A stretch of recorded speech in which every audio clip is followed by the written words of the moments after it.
Welcome to new TV Telugu. మాజీ మంత్రి YS Vivekananda Reddy హత్య కేసులో ఎన్ఫోర్స్మెంట్ డైరెక్టరేట్ దర్యాప్తును ముమ్మరం చేసింది. ఈ కేసులో మనీ లాండరింగ్ కోణంలో విచారణ జరుపుతున్న ఈడీ హైదరాబాద్, కడప నగరాల్లోని 7 ప్రాంతాల్లో ఏకకాలంలో సోదాలు నిర్వహించింది. తనిఖీలు ముగిసిన అనంతరం ఆ వివరాల్లో ఈడీ ఎక్స్ వేదికగా వెల్లడించింది. కడప ఎంపీ వైఎస్ అవినాష్ రెడ్డికి చెందిన ప్రాంగణాల్లో లెక్కల్లో చూపని 24 లక్షల నగదుతో పాటు 2 లాకర్ల తాళాలను స్వాధీనం చేసుకున్నట్లు వివరించింది.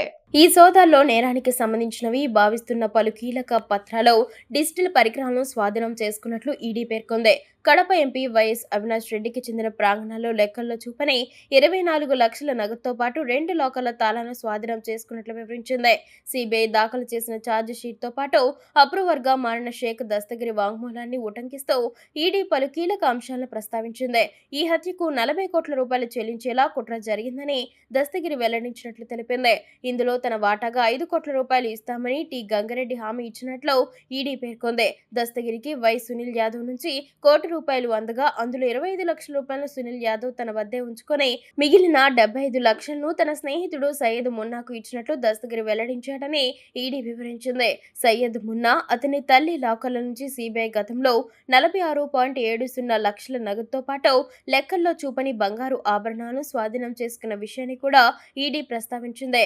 2019 మార్చి 15న పులివెందుల్లో వైఎస్ వివేకానందరెడ్డి హత్యకు గురయ్యారు.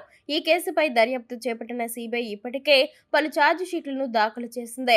YS Avinash Reddy, YS Bhaskar Reddy, D Shivshankar Reddy, T Gangireddy, Y Sunil Yadav తదితరులు నిందితులుగా సిబిఐ ఛార్జ్ షీట్లో పేర్కొన్నట్లు ఈడీ వెల్లడించింది.